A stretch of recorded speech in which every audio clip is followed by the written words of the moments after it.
Oh my words. A very good morning to you all. You look absolutely glorious. Nafuwa mefai. Munomzamba titira tsot sana. Ile umfika kunumoko. Ladies and gentlemen, I would like to start by thanking each and every one of you for making it this morning.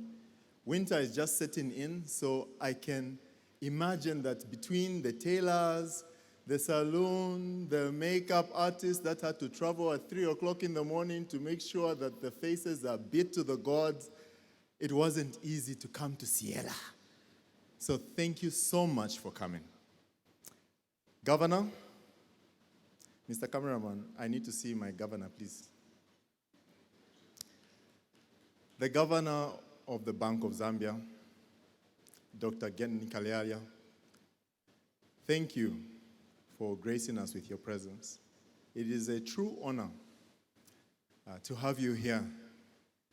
When we came to your office to ask for your presence at this event, you and me had a heart-to-heart. It was such a glorious afternoon. He made me coffee. How many of you have had the governor make you coffee? And that humility, for me, set the stage for what we are doing here. No questions asked. You said, I will be there. Thank you so much, Governor. To the incredible founders, leaders, CEOs, entrepreneurs alike, thank you so much. Your support is really felt. To our headline sponsor, the Zambia National Commercial Bank, ZANACO.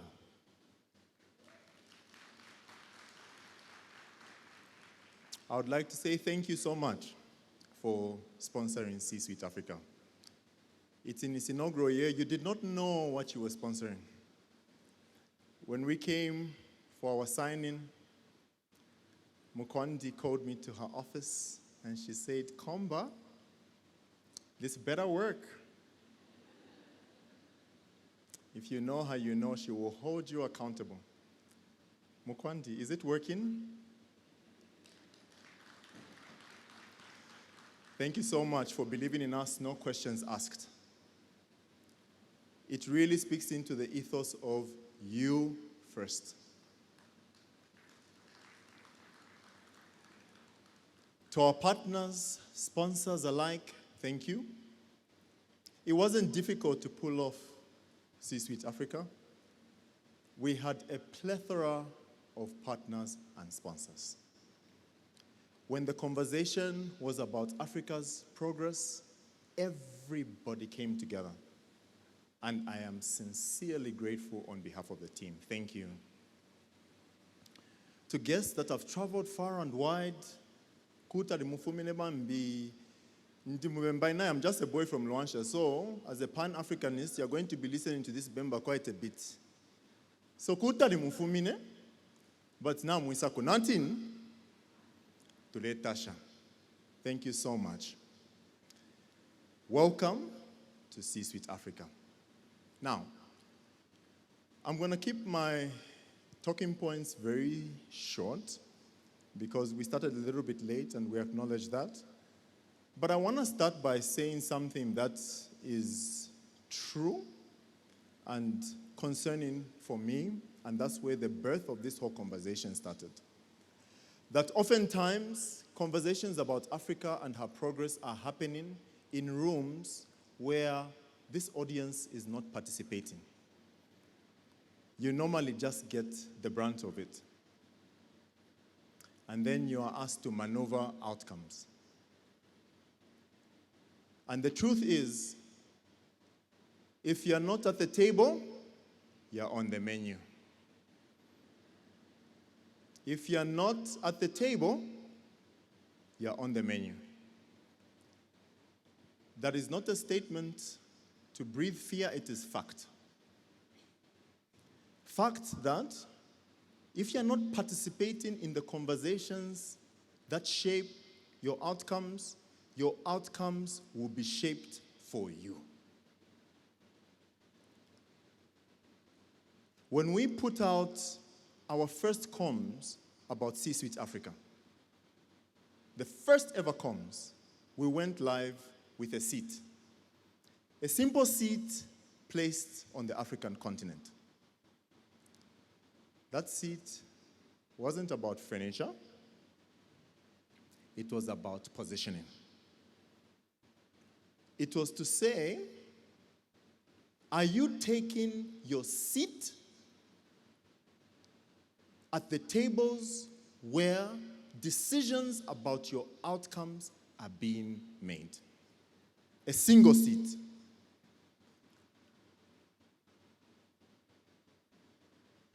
We were intentional about how we created this room in resonance with that seat. The seat was also to demonstrate diversity about what leadership looks like. In this room, we have CEOs, we have policymakers, we have influencers,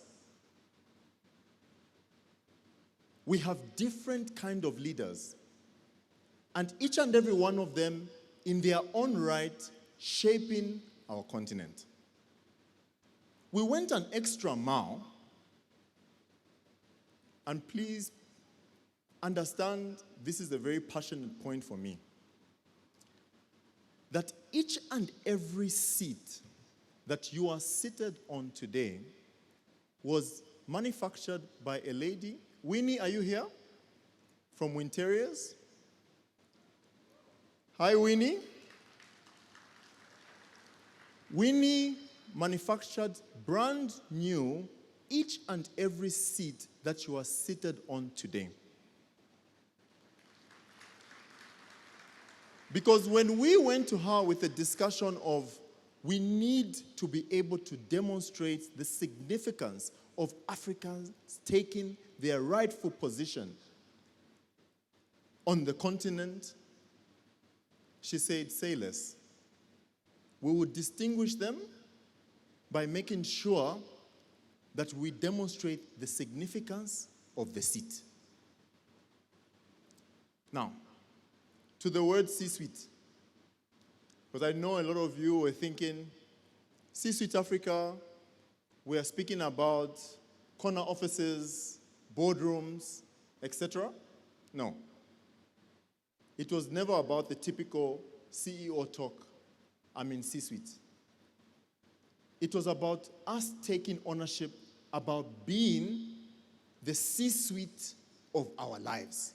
You are the C-suite of your life. How you move, how you engage, how you interact, you are the C-suite of your life. And that messaging for us is very critical. Why? Because how we shape the continent going forward will be heavily reliant about how we organize ourselves around being the C-suite of our lives. Africa is no longer being looked at for what we were taught about in school. Oh, we are rich in natural resources, for everything that lies beneath. Africa is now being looked at for what lies above it. Number one, it had been stated earlier, we're a young continent. Whilst the rest of the world is growing old, Africa is young. By 2050, 1 in every 4 Africans, 1 in every 4 people in the world will be an African. That means innovation, technology evolution, anything that is new will come from this continent. And we need to understand the criticality of us being Africans. Number 2, resilience. What haven't we been through as a continent? As Zambia?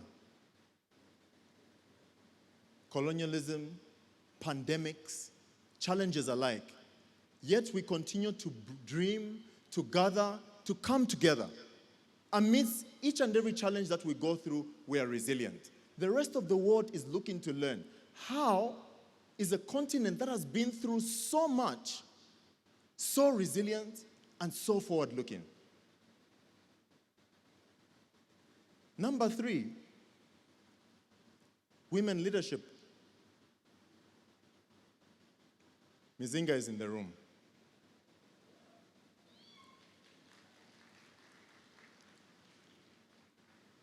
Women leadership comes from how we were raised. To the rest of the world, it was frowned upon to have homes being raised by mothers and women alike. But each and every one of us leaders here were shaped, led, raised by a strong woman. That's why Africa knows how to allow for women leadership. We were all raised by the strong, gallant women that we know today. So Africa does not look at women leadership in the lens of KPIs, diversity, inclusion. We own it. We love to be led by women.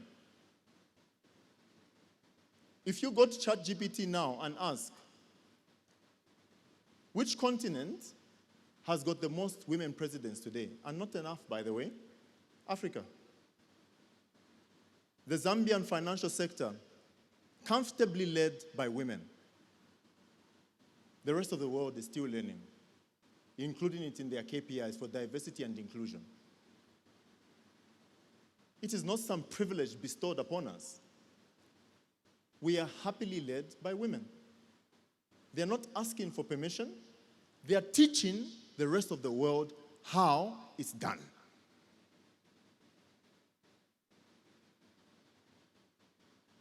And lastly,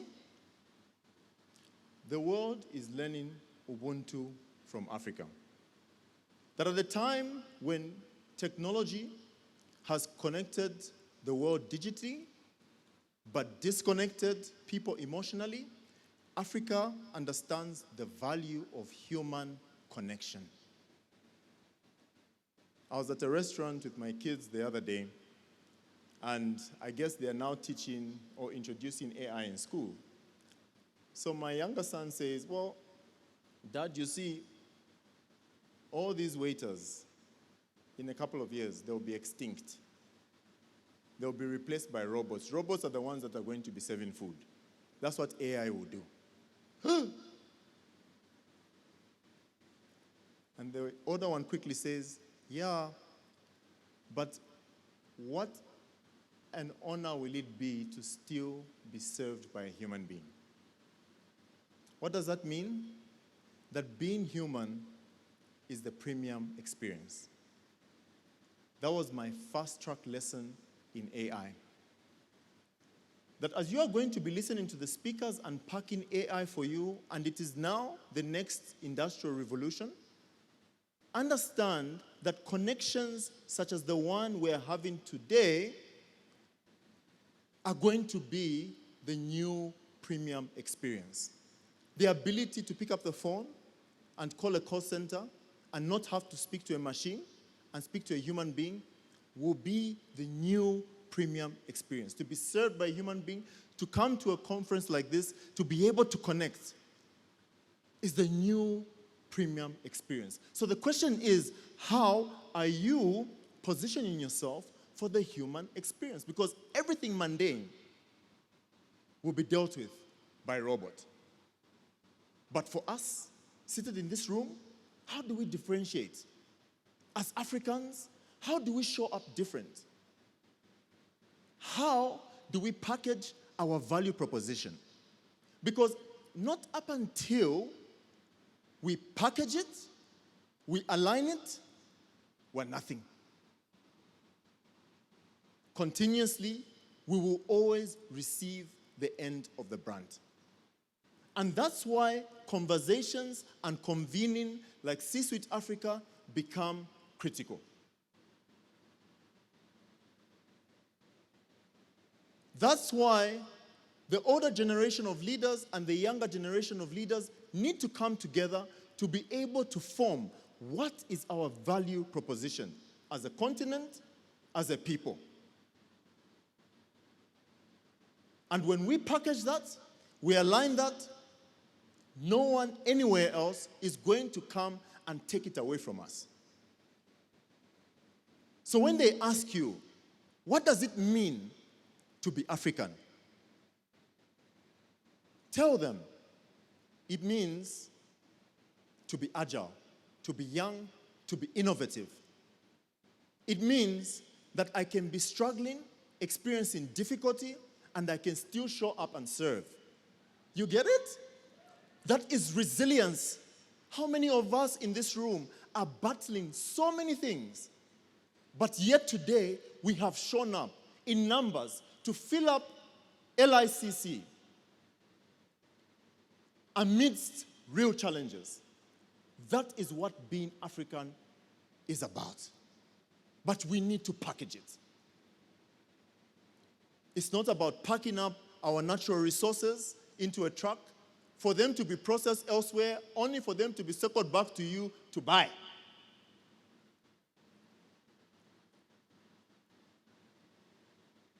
We have to create the Africa that we want. And it starts one conversation at a time. One connection at a time. You come to C-Suite Africa, over 60% of this country's GDP is in this room. Now we call out Indui. By the end of the day, you will have the wines that we have prepared for you. You go back Monday only with a headache. Hey, connect. Have the conversation. Where is Mufike? Stand up, girl. She's the moment. Mufike just commissioned only but the country's biggest mining project in excess of $3 billion. You are in proximity. You may be seated, my queen. You are in proximity. So what are you doing with proximity? Are you going to package yourself today? Are you going to align and share with her why it is important that you participate in that $3 billion? Dear, I've told you more than 60% of this country's GDP is in this room. Not by bank balance, but by the businesses they are running. Or maybe by bank balance too. I don't know. But that's the truth. You cannot Google proximity to power. But to my established leaders, CEOs, leadership is not leadership until it's shared. You are not a leader until you've built a leader who can build another leader. Whilst Africa is rich in everything that I've stated, we're still very divided. And that's why, for me, this was very critical. I'm just a boy from Luansha. When I came to Lusaka many moons ago, I got educated, I started my work, and when I was bringing C-Suite, I remember vividly my interview, and Mwenzi is here. I can see her over there. She was one of the people who interviewed me on my panel. Imagine this is degrees and masters later, and I was about to enter C-Suite, and I was bringing my first director position. And she said to me, after I ticked all the boxes, and please understand the messaging. She said, you know, you are very smart. I get it. You're educated. I get it. But for this B2B role that you want, my worry is, who do you know? How are you going to be able to propel this role without access? It's going to be very challenging. And if there is anything you need to work on first, it's your connections.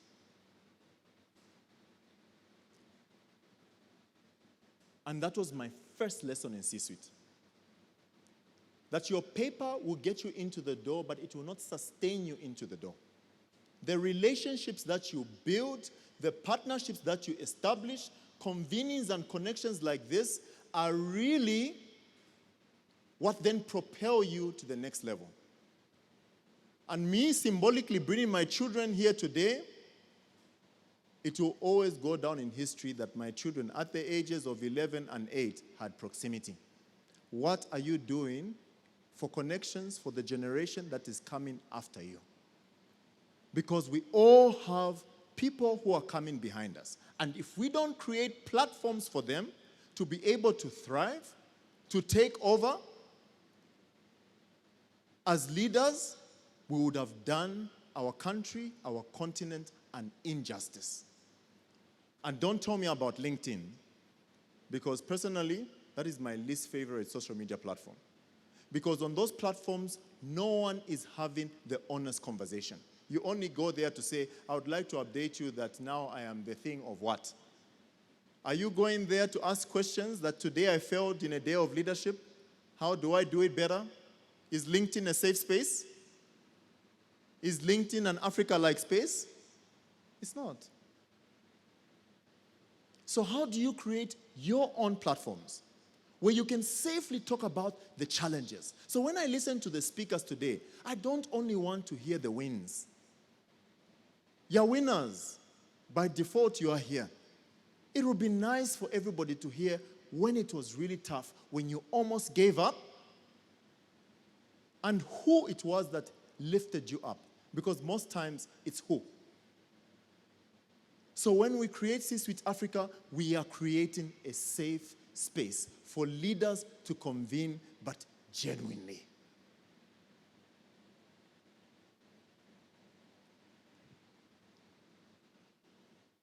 And so, to close it all off, this is where the discussion starts. We're going to hear from multiple speakers today. They're going to share their story. It will be TED Talk style almost, because there will not be an opportunity for you to ask them questions, but listen. Listen to their convictions, listen to their honesty, listen to their vulnerabilities. They will genuinely tell their stories. And from here, we have created deliberate environments for you to also network with them. So during lunch, pick up a discussion. Find your hero in the room and have that honest conversation. Tafi monoa monoa. So have the honest conversation and be genuine. You don't need to come perfect. Don't write it down. Just be honest. They are just people just like you. So just engage them. It's okay to feel a little nervous. I was nervous myself when I was getting here. I had to dance it. That's what that dance was about. It was about shaking it off. You were too much. But the truth of the matter is that it's okay. There were once like you. There's young leaders also here. Young lawyers who have made it. Our presidential delivery unit is young. It's young people doing big things. Sponge, they are there. Access is in the room. So I really look forward to the engagements, look forward to the honest conversations. I look forward to each and every one of you taking out the most out of today. It's our inaugural year. And so as we move, it will evolve, but it will only get better. And I've been constantly asked, is it coming back again next year? Without a shadow of doubt. It will be an annual event. Founder and CEO, Mr. Komba Malukutila, thank you. Thank you and well done. The C-Suite team, ladies and gentlemen, who made this all happen and come alive. There's Noah and Luki running for daddy. You know, it's funny, he talked about how we're here to discuss the next generation, and this is the next generation. What are we discussing now that Noah and Luki are going to appreciate? Do you know that in 20 years, these two boys could come knocking on any one of our boardroom doors? And I remember in their video, one of the boys said, I'm the son of Komba. And that is proximity. He said, I'm bringing my children here for proximity, even at such a young age. We will not forget those faces. We won't forget their names. And Komba talked about resilience, primarily, right? Resilience and the dream that has made him build all of this. So, this generation, here we are, being resilient. And to be honest, we can take a lot of messages internationally from that, the message of resilience. For example, how it took Arsenal 22 years to win the league. So who are we as Africans not to step in and also build our continent one brick at a time? Now, the future isn't something that just happens to us. It's something we intentionally build. And there are few institutions that understand that better than Zanaco, whose commitment to empowering individuals, businesses, and communities continues to make a meaningful impact across Africa. And actually, I meant across Zambia. They are a proudly Zambian bank. As headline sponsor of C-Suite Africa Summit 2026, Zanaco has invested not only in this gathering, but in the conversations, in the connections, and opportunities that will help shape our future. Now, please join me in welcoming the Chief Executive Officer of Zanaco. Before, I didn't mention this title, but I've been waiting. I couldn't wait to say Dr. Mukwandi Chivesekunda, our headline sponsor, to give us an address. Please, let's give a big round of applause. They have supported the C-Suite Summit in such a big way.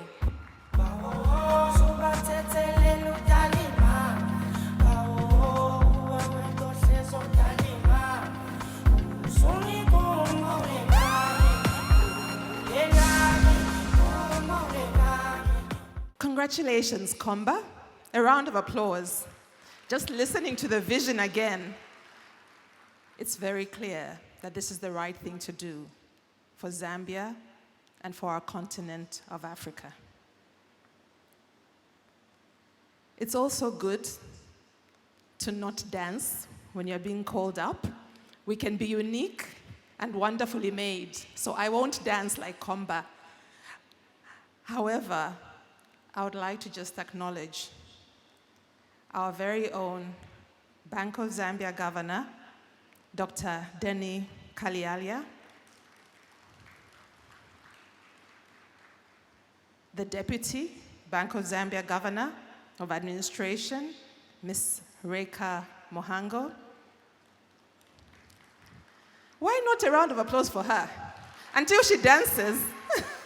We were just talking about that before I came up. She said, I'm not likely to do that. Komba, I think one of the things we need to learn is to dance to the stage, right? Maybe you can get us to do that. I acknowledge all the various leaders and CEOs, the banking sector, Dr. Mizinga Melu, Dr. Sunny Zulu, PDU, I acknowledge you, ma'am. MTN CEO, Mfike from Cobalt. As I look around the room, it's filled with great leaders. Mwelwa Chibesakunda from CCO, various leaders across the piece. You're welcome. The greater leaders here today are in the audience. You have invested in your future. I congratulate you and I welcome you. Well done. It's a privilege for us as Zanaco to be part of this story because in doing so, we're investing in each of you. This is the beginning of greater things for Zambia and for Africa. And just to mention that next year as well, we'll sponsor the conference.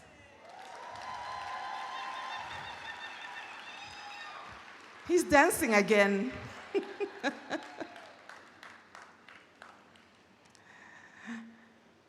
This is such an interesting time. The global economy is undergoing profound transformation across industries and regions. We're witnessing rapid technological innovation and, yes, loss of jobs. We have evolving economic frameworks and significant demographic shifts that are redefining how growth is created, distributed, and sustained. These changes are not incremental. They represent a fundamental restructuring of our global economy. They're reshaping the nature of work, redefining value creation, and challenging all of us every day. Against this backdrop, a critical question emerges. What does it truly mean to finance the future? Financing the future today requires us to move beyond traditional measures of capital allocation and financial returns. It compels us to place people at the center of our strategies, to invest in their potential, enable broader participation, and equip the next generation with the tools to contribute meaningfully to economic progress. Nowhere is this more relevant than in Africa. Our continent holds a unique and powerful advantage.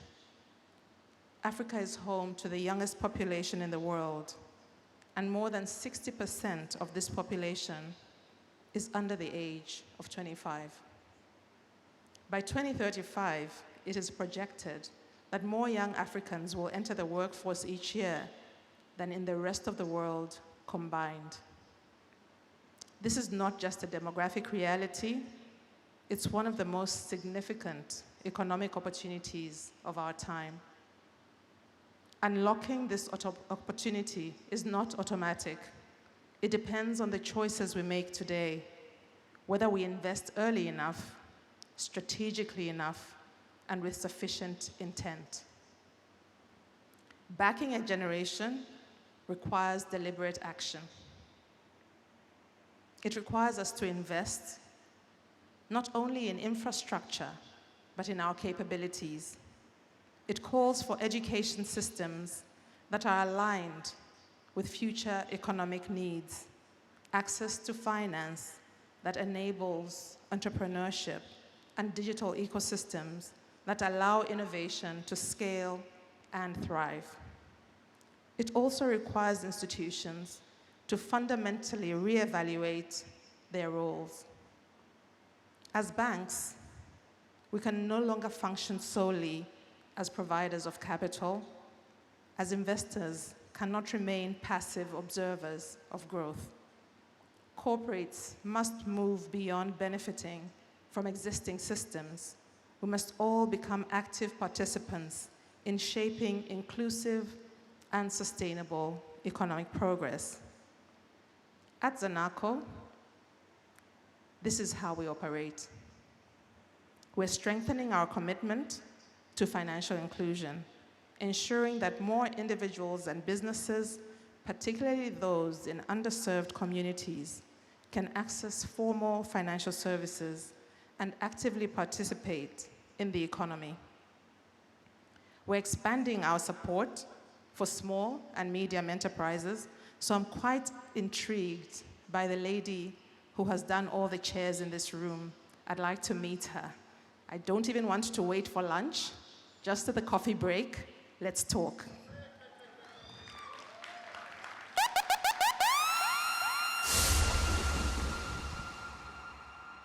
We're expanding our support, recognizing your critical role in driving employment and fostering economic diversification.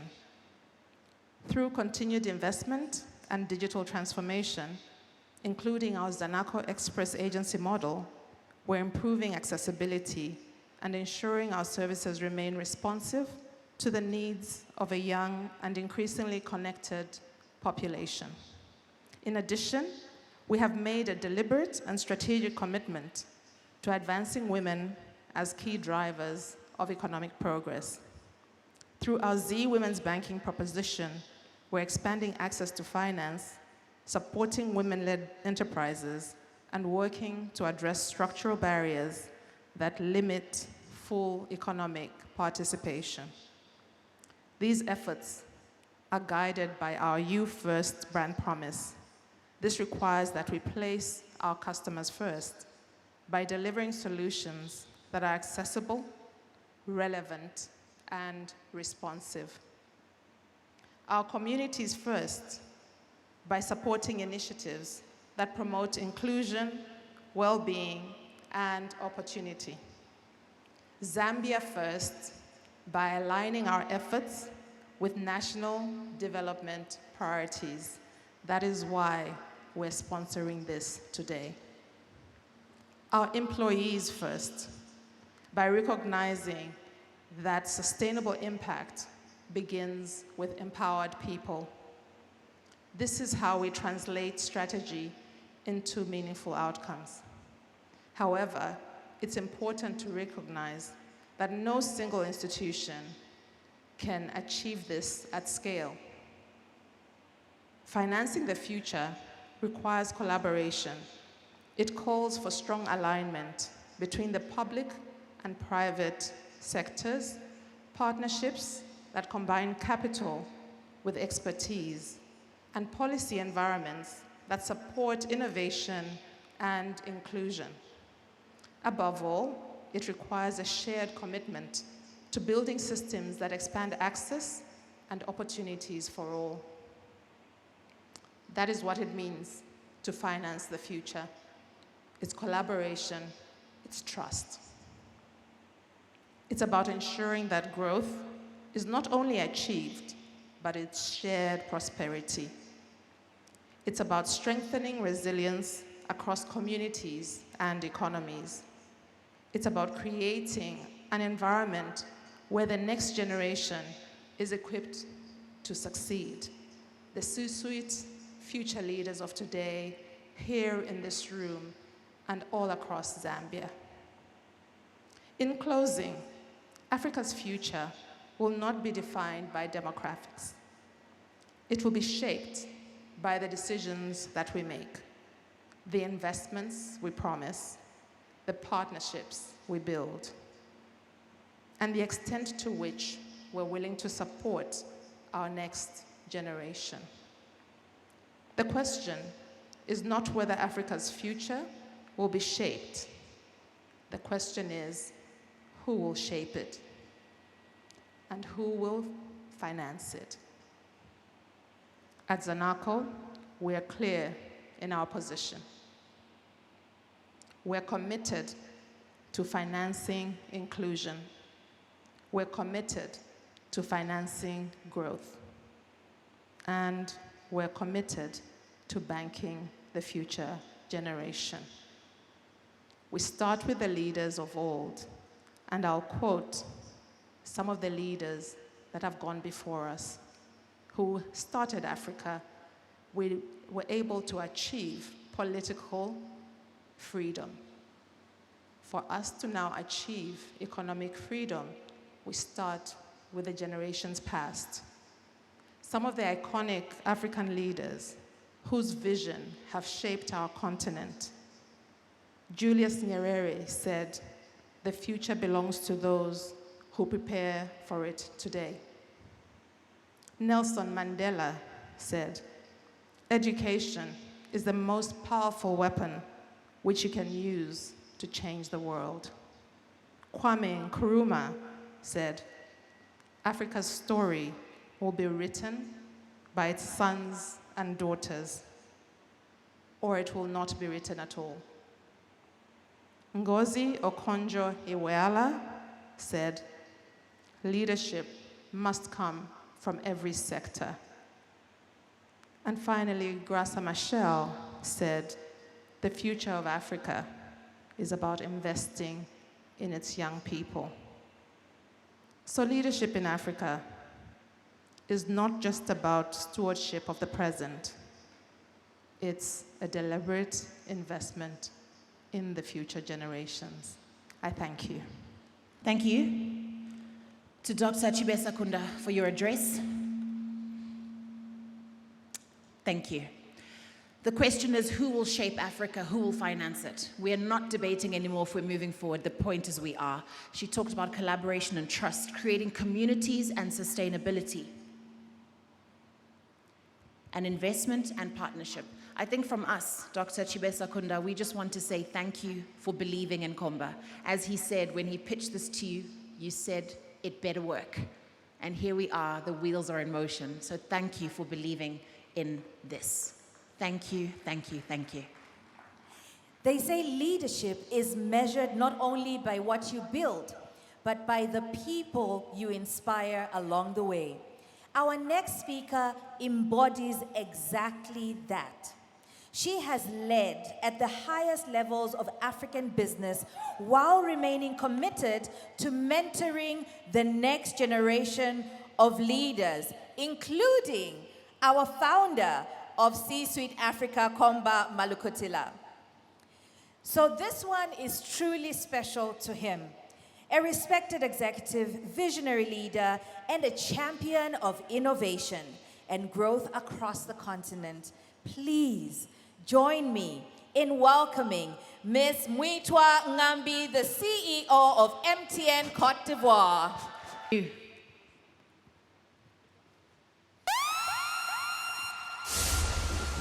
All right. Hello. Oh, I can't hear you. It's not that kind of party. Hello. Mulibwanji, mulibwanji. I think I saw Pompey. I've always wanted to say that in front of people. Mulibwanji, mulibwanji. Listen, it's so great to be home. Now you see, that must be my family. Or the other crew I paid just in case the family hype didn't come through, you know? And you see, my family, they're very special, these people. They wrote me a script, okay? But we're not going to read this script, all right? Because I feel like, as Komba said, when you've been blessed with a story to tell, you better tell it, yeah? But I also know that this room is filled with young leaders just like me, no? And us young leaders, we have the vibes, no? So I'm going to ask everybody to stand. Everybody. And DJ, you'll give me your most favorite hype song, and we're going to shake just a little bit. So Mukwanzi, you thought you were not going to dance. You shall for the first 2 minutes of mine. Give me a beat. Please give me a beat. Any beat. Just where you are. Come on now. I don't see you moving. Come on, leaders. Oh, yes. Leaders, I don't see you. The ones are coming. That's why. Sorry, I don't see you dancing. Come on. All right.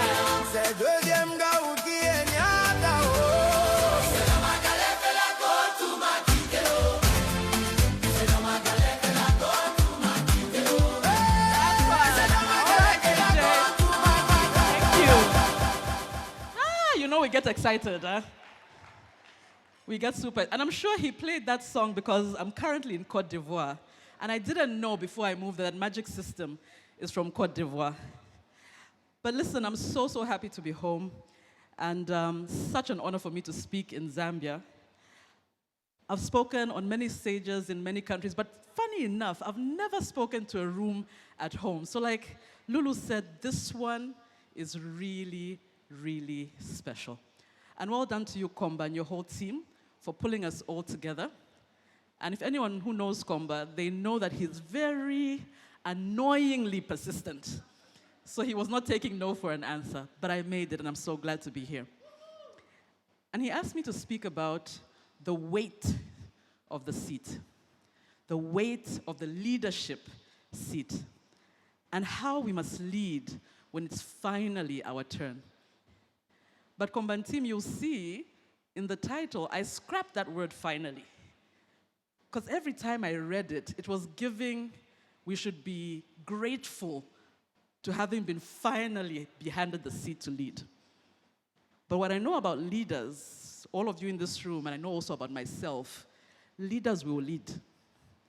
Leaders will lead. It's not a matter of if, it is just when. What's important, though, for us leaders is to know what that seat looks like. So when it does come around, it doesn't pass right in front of us. And that's a bit about what I'm going to speak about today.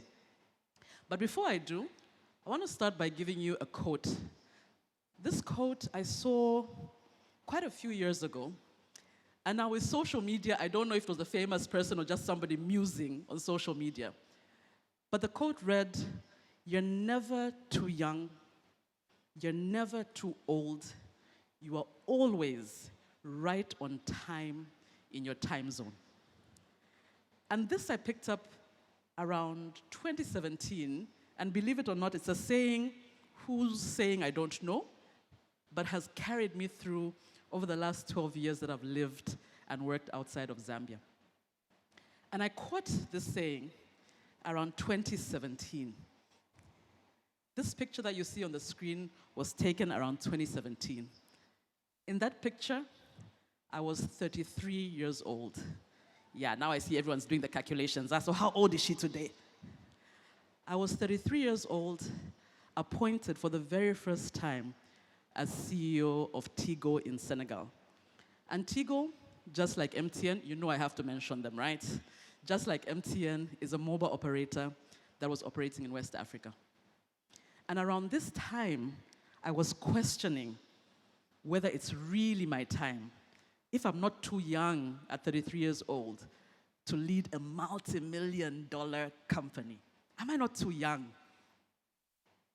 And by the way, the question around whether it's my seat or not, my turn to lead or not, was a question I was asking myself, but believe me, probably all the Senegalese were asking themselves too. Why is it her turn?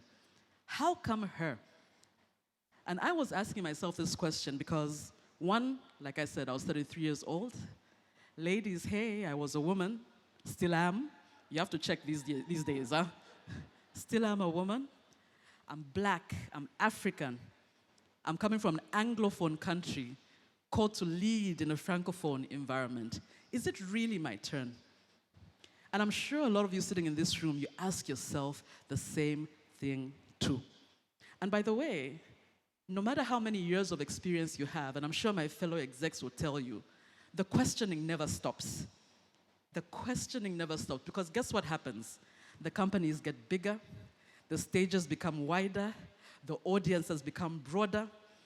What happens though, and what has happened to me, is that I've just gotten quicker at answering the question when the question pops up. Is it my time to lead? Yes, it's my time to lead. Is it really my seat? Yes, it's your seat. And I believe this truly because of three things. Three things that form the answer to my question when the question pops up. All right, CEO of Cote d'Ivoire, is it your turn? Yes, it's my turn. Why? Because with clarity and with hard work, I lead different. This is my answer. And I'm hoping that by the time I'm done with my 20-odd minutes, you yourself can start forming the answer to this question, because it will come as you prepare to take that seat when it's eventually your turn. Clarity, it seems like a very, very easy concept to hold. And I'm reminded of a story or a time when I was in MTN Zambia, senior manager reporting into an executive. And what happened at the time was, I was a senior manager for 3 good years. Great job, I think. Doing good, I think. But something interesting happened during those 3 years. For 3 years, I experienced 3 executives. And I'm sure my senior managers and managers in the room, you'll relate to this. Executive number 1 came and he went. Executive number 2 came and he went. Number 3 came. By the time number 3 was coming, I was ready to have a different kind of conversation. Managers in the house, yeah, relate? Because every time there was a transition between executive 1, 2, and 3, guess who was called to act in the interim? Mitwa, can you act? Okay. So I act. Executive number 1 into 2. Number 2 into 3. Oh, Mitwa, can you act? No problem, I will act. Executive number 3. So I meet the guy for the first time. And he says, oh, you know, I've heard so much about you. Tell me about yourself. And we had a nice one-to-one conversation. But remember, this was 3 years of me thinking, why is it not my turn? Why is this not my seat? This seat that you're sitting on. But funny, in this conversation, he asked me something very simple, but very difficult for me to answer. A 4-worded question: where are you going? You're great at what you do, but where are you going? And I wrestled with this question. And I remember giving him a very wishy-washy answer. I want to be a successful executive one day. Because that's what we all want to be, right? Successful leader one day. But what? In what? Your background is technology. Do you want to be an executive in technology? Your background is commercial. Do you want to be an executive in commercial? Mobile money was just launching at the time. Do you want to be an executive in mobile money? I had no clue. So bless the guy, he throws me out of his office. Me too, I need to be a bit serious. So the guy was Ghanaian. And he throws me out of his office, and 2 weeks later invites me back. Have you found an answer to this question? I say yes. I would like to be an executive in marketing. Now, did I know whether I'll be an executive or not? No. But I knew that I had something in me if I was good enough to act. But I must have been missing something if I was not good enough to hold the seat. And bless this guy, I speak with him till this day. He says, it's a great thing you've told me where you want to go. And now let me tell you why you're not there. And it's in that moment, long story short, we made some agreements as to how I'd move around the organization. As life would hold it, 2 months later, from this conversation, I got my first executive job. And, you know, there's something about the universe, whether it's the universe or your God, I don't know. But there's something powerful about being clear where you want to go. And when you put it out into the universe, it confines yourself into moving into that direction. I've met many amazing people in my time. A good friend, a lady called Lucy Quist. Please look her up. She speaks all things leadership and Africa. And last week she ran a podcast. And lo and behold, because I was preparing for this C-suite thing, they were talking about clarity, okay, universe. And the guy she was speaking to said, you know, leaders have to understand that to lead, they have to be clear what that seat looks like. Picture yourself saying, my seat looks like the West, and I start upon the journey to the West. Do you know if that you're taking baby steps to the West, you will never, ever, ever end up in the North? It's not possible. But if you're not clear as to where you're going, guess what? You're not getting there. So you want to know when your seat is going to come round? Can you please start describing your seat? Otherwise, you're not going to find it. Beyond clarity, though, and this, I think, is going to polarize the room a little bit, because there are two schools of thought. The one thought that says we must work hard. The other school of thought that says, we must work smart. So let me see our work smart guys. Work smart? Nice. Work hard? They're much fewer. So this is where you're going to start booing for me, okay? Because I'm in the work hard camp, okay? Why? Because somehow we've been trained recently to think that working smart means working less. I have never seen any successful leader, let alone the guys who are sitting in the front here, who don't work hard. It's a lie. They work hard. A lot of the people who I met before walking into this room, a lot of them flew in last night, early this morning, working hard, but not only working hard at the hard things. Every single country that I've been into, every single role, has been one or two roles where nobody wants to touch. Those are the roles that I put my hand up for. Working hard at the hard things. And this is our continent. We're not shy of problems, Our own country, we're not shy of problems. But the leaders in this room, are we working towards working smart, or are we working hard on the hard things? That's what differentiates you one from another. So you're clear where you want to go. While you're getting there, you have to work hard. I remember getting a call from my mom. I had just been appointed an executive in Benin, first expatriation role. And she goes, Mitwa, I hear from your brother, because that's how news travels in our family, you know? I hear from your brother you're going to Benin. I say, yeah. Why are you going there at the height of Ebola? This was 2014. No, I will go because the work has to be done. If it's not me, then who? And that has been my story throughout the various countries that I've traveled into. And there's something that also happens about working hard at the hard things. When you look at all the flags that are on this map, all the roles that I've had, believe it or not, because I'm attracted to the hard things, somehow a definition of the kind of leader I am has emerged. Whether it's Senegal, where I was brought in to shape up a business eventually for sale, Ghana, merging of two companies, Cote d'Ivoire, where I am today, where I got a call from Komba when the announcement was made. Why are you going to Cote d'Ivoire? I say, why not? He's like, you're in Cameroon. The operation in Cameroon is flying. Cote d'Ivoire, and Abad will know this as well, at the time, was declining almost 10% every year for 3 years. Why are you going there? But somebody has to do it. I'll go do it.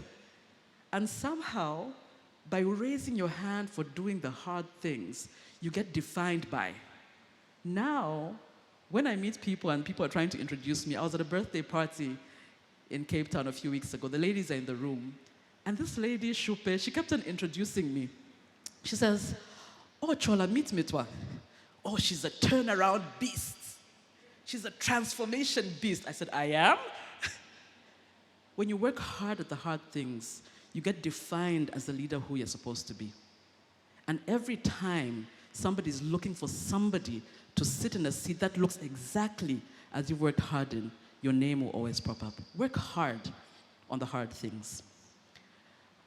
But of course, those who've lived and worked with me, they know that apart from me being clear on what my seat looks like, working hard at the hard things, because that's how you're supposed to lead when you're in that seat, I also lead very different. I lead with my different. You know that thing that makes you so uniquely you? That thing that nobody else can do apart from you. Can I tell you a secret about that?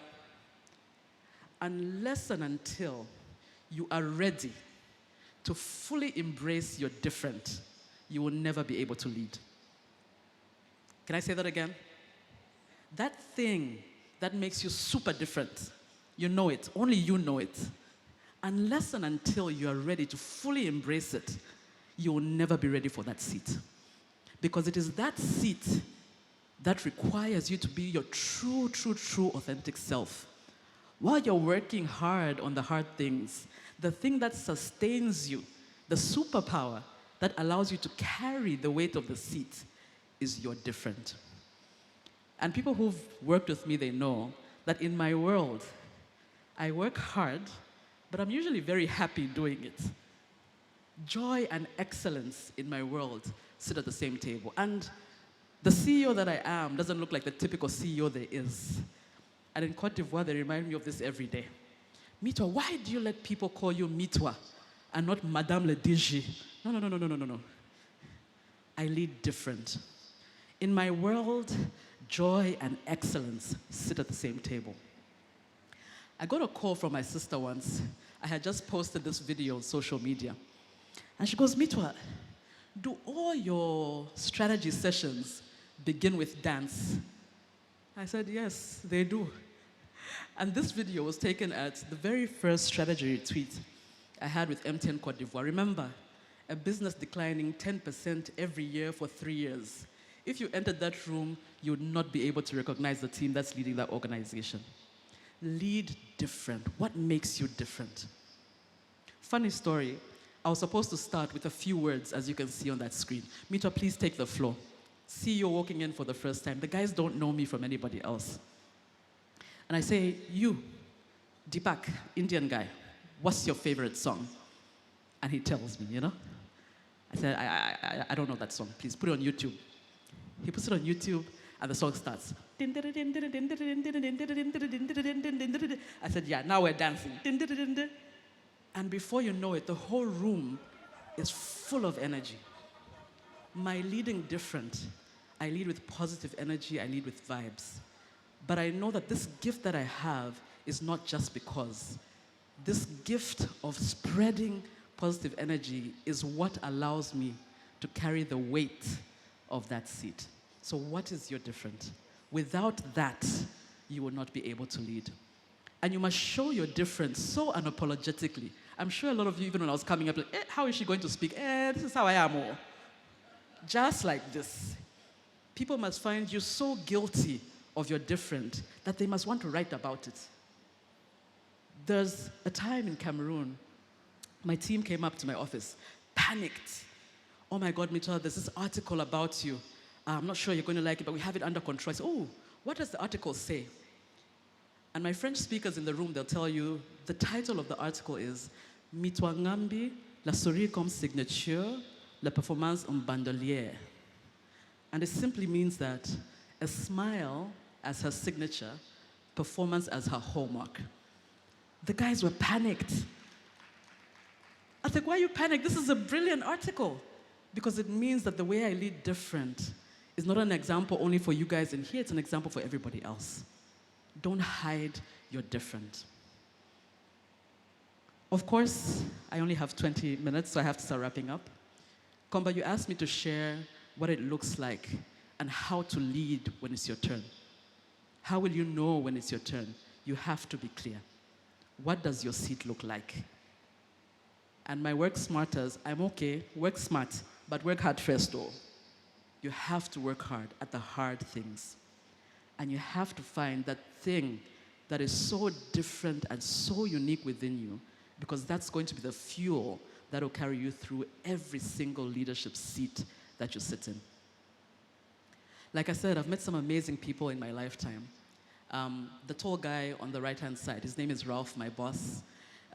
Somebody who's so in love with Africa and its progress. And his whole life, he says, is dedicated to bringing Africa hope and dignity, the dignity it deserves. But the story is not about him. The story is about the guy in the middle. Another amazing guy, Fred Swaneka, who I met recently. If you know him, is the co-founder of the African Leadership University. And every time he speaks, he says something, and he said it when I met him in February, which I want to leave with all of you. He says, all of us who are privileged enough to be healthy, to be alive, to have education, and to have influence, our role is not to do the small things and not to solve the small problems. The only way we can justify our privilege is by solving the world's biggest problems and by doing the hard things. Merci beaucoup, everyone. That's my time. Merci. Thank you, Mitwa. Can you act, she said. She stepped up at every chance she got. And she was good enough to act, but not enough to hold the seat. And this is some of the underlying conversation here at C-Suite. Access. Komba talked about it in his presentation. He said we lack access. When we do get access sometimes, we are put in the room, but sometimes we don't know how to stay in the room. So these are all the things we're going to be weaving into our conversations. So I want to note something. Mitwa, where has she gone? I just want to note something. You know, I've been to many conferences in Africa, and one of the things that stands out is the disconnect between Anglophone Africa and Francophone Africa. When you showed the map of the countries you've worked in, then you stood up here and spoke your English with the eloquence with which you spoke it. I just want us to acknowledge you right now as a woman who's bridging that gap between Franco and Anglo, because it's a very big thing. And that is part of us building Africa. Our next speaker is a woman who needs little introduction. A respected banker, author, mentor, and champion for women's leadership. She has spent more than 2 decades leading some of Africa's top financial institutions while inspiring countless others to rise alongside her. Whether through the boardroom, her books, her social media, or through her work with When Females Lead, she continues to demonstrate that leadership is not just about success, but about impact. Ladies and gentlemen, please help me in welcoming the PhDs are flying around in Zambia for the females, dear. Dr. Mzinga Melu. I just want to start by acknowledging the governor.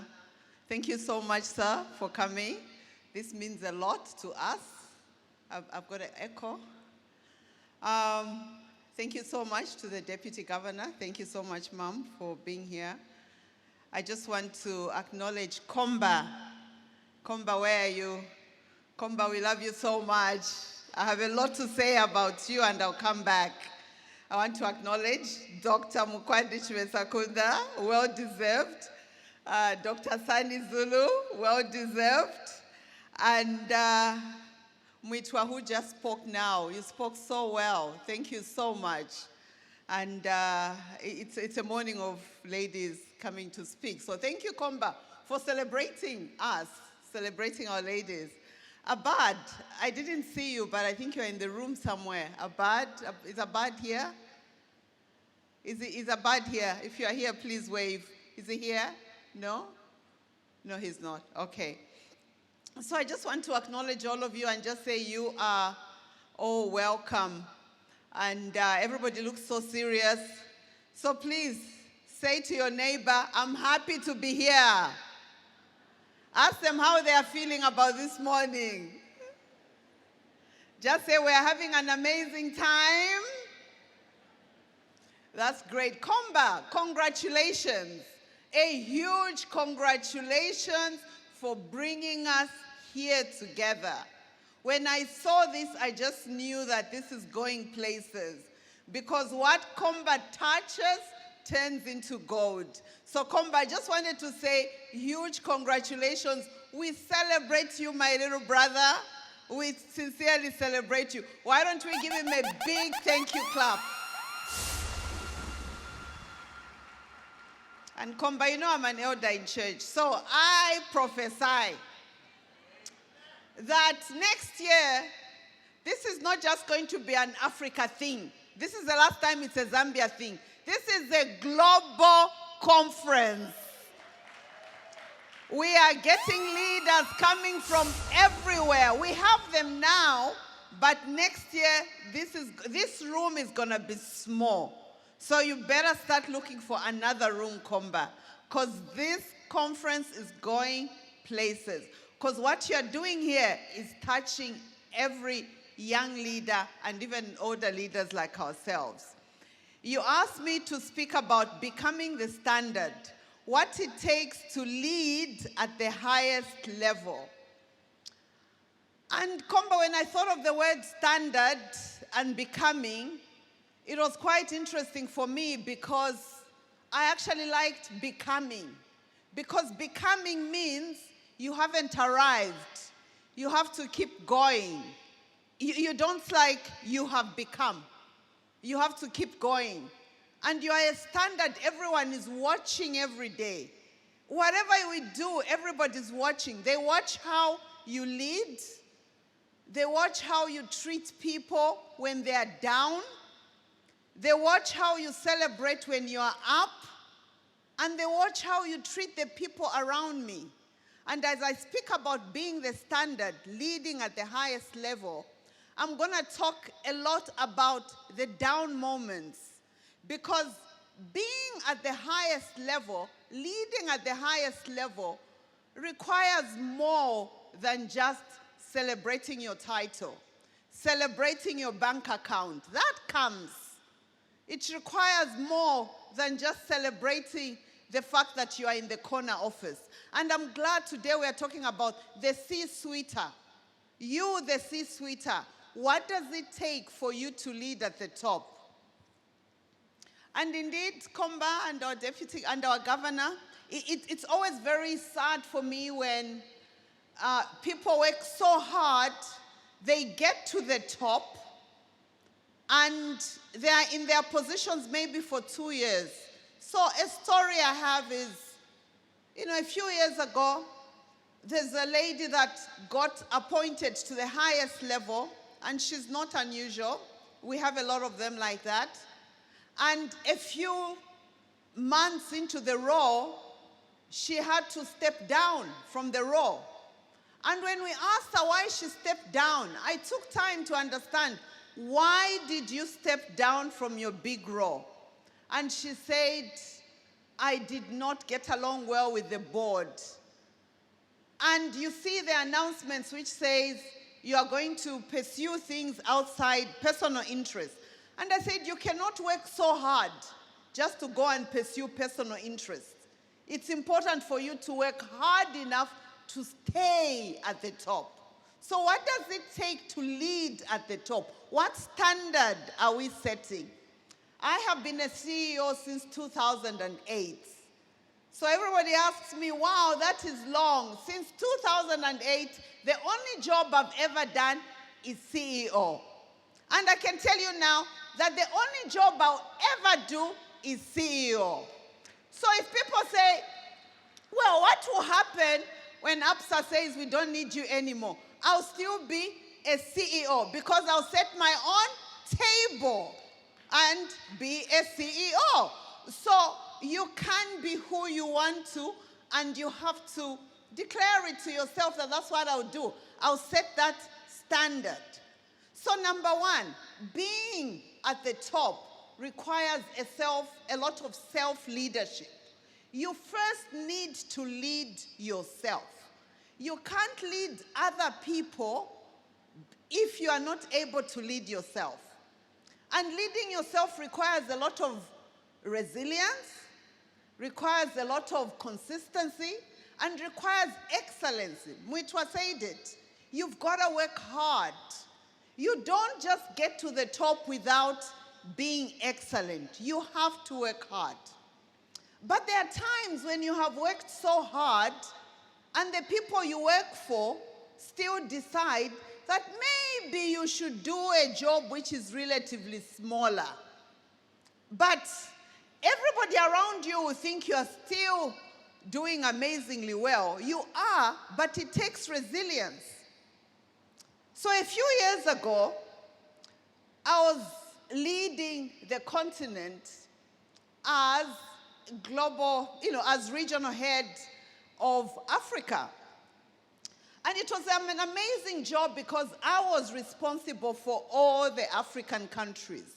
Meaning all the African countries, all the African leaders actually reported into me. I've been asked today to talk about what does it take to lead at the top.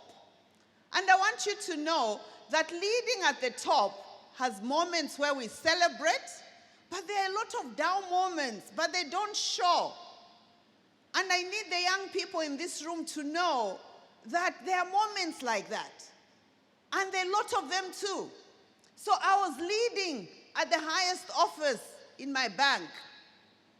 And every day was a very exciting day for me because, today I'm talking to Kenya, then I'm talking to this, and I carry on.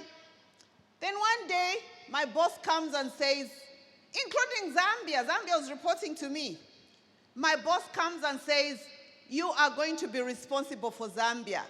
And I'm like, Zambia and which other country? They said, no, just Zambia.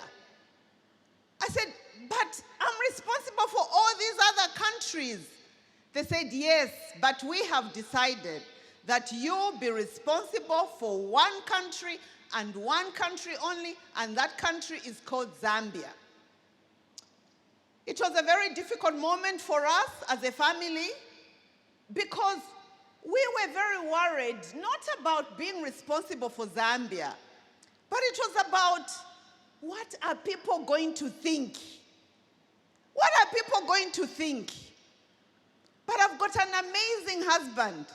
And he says, Mizinga, people don't even care about that. They're just worried about how to put food on the table.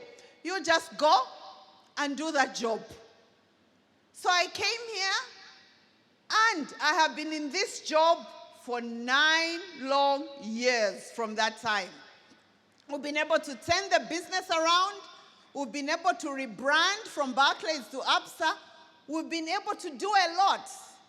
And it just shows that when you are at the top, there will be moments when things go down in your life. But you've got to stay the course and be resilient. Don't worry about other people.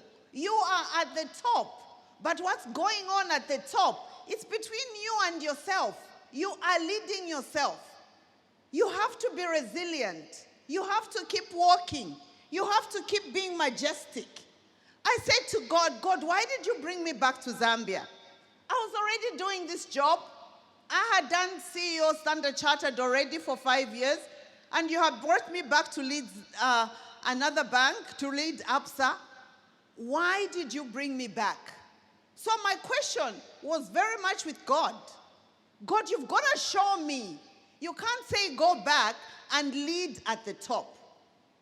And God said, you have to start mentoring young women in Zambia. Hence the birth of When Females Lead. It was an answer from God to say, you are coming back because it's no longer about you.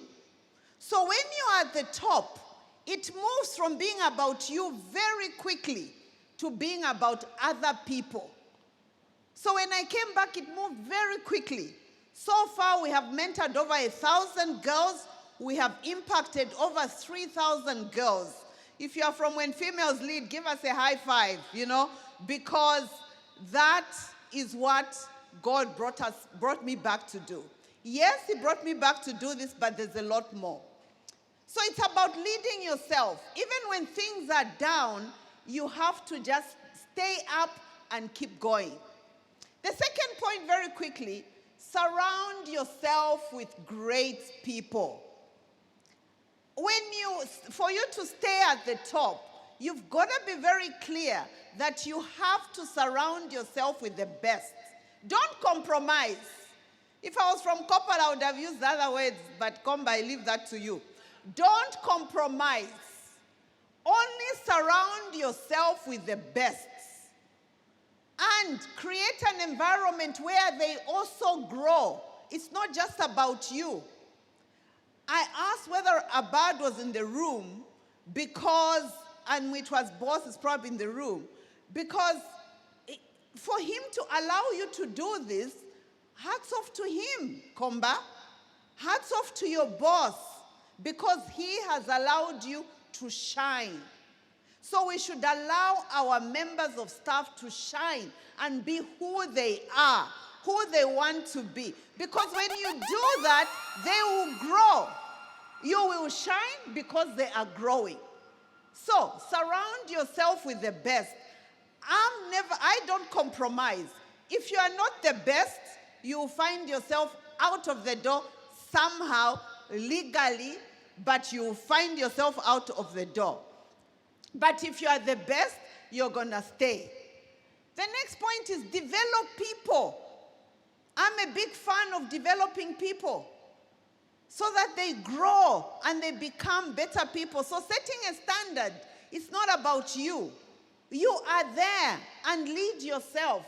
And I've told you how I've led myself. You have a lot of down moments, but lead yourself. But very quickly, it has to move from you to others. So be there to make sure that the others you are leading, you are developing them as well. Don't shy away from developing other people. It's really important that you do that. The next thing I wanted to just quickly talk about is grow your businesses.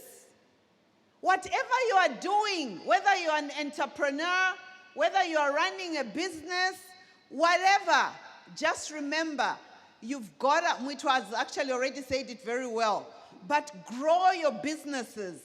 If you grow your businesses, you're going to stay in that job and you're going to stand here and talk about setting the standard. So it's always very important for you to realize that you have to grow your business. Because if you don't grow your business, you've got no business being in that job. It doesn't matter how well you are, how big your brand is, if you don't grow the business they've assigned you to grow, you've got no business being there. So over the years, for me, I've learned that my ticket to the game is with my bank. Is to make sure that I grow the business. Is to make sure even when we're having a tough time, my board will understand that it's because of 1, 2 that we're here. But I took time to grow the business. So you've got to take time to grow your business. Whatever you're doing, take time to grow your business. And even if it's your personal business, wake up to it.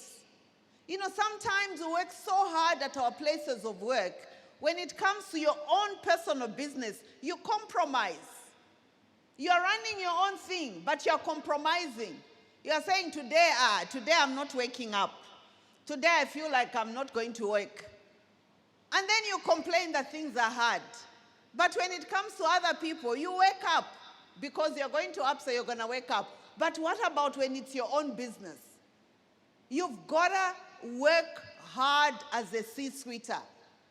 As a C-suiter, there's no compromise in making sure that regardless of the down moments, you will be moved from the big jobs to the small jobs. But you still have to work hard. I just want to talk about the imposter syndrome because I had that for the longest time as I was leading myself. For me, I actually thought, there was a time when I thought when I'm around the table and I speak, if my point is not heard, then people think it's because I failed nursing. You know, in case you don't know, those of you from the UK, I'm leading here, but I actually am a failed nurse. You know, I failed nursing not once, but twice. And from failing nursing, I moved to banking. And in banking, I decided I will never fail. I already failed in nursing. You cannot fail twice, sure. I mean, I failed twice already, but you can't keep failing. You can't keep failing. So I promised myself, as a C-suiter, promise yourself, it's you, that I have failed already. This time coming, I'll work hard. I said I'll work hard until people say, but where are you going? I said, but I'm not yet at retirement age. So let's keep working. You know, I tell my team that. Let's keep working. You know?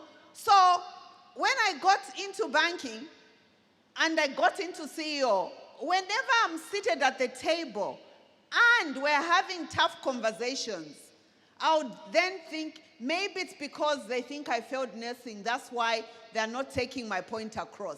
But it had nothing to do with that. They didn't even know. They didn't even care. So sometimes we doubt ourselves. We bring that doubt to yourself and say, as a C-suiter, everybody around me knows my problems.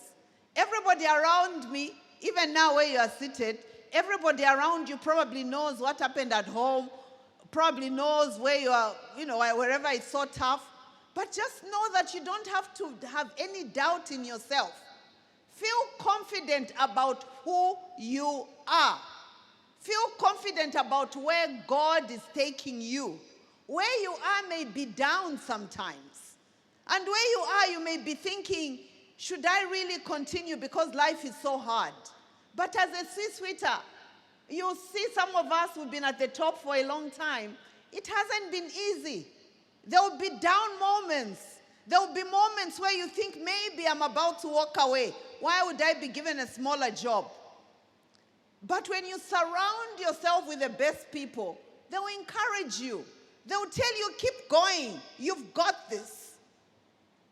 For me, whenever I feel like giving up, I think of those 1,000 mentees that I have, and I'm like, but they're looking up to me. I have to keep going.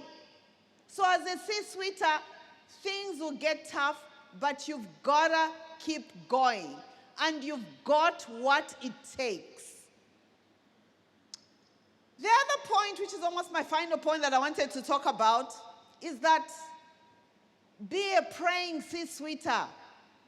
Don't be a C-suiter that on a Sunday, that's when you are even saying, Sunday, that's when I'll sleep.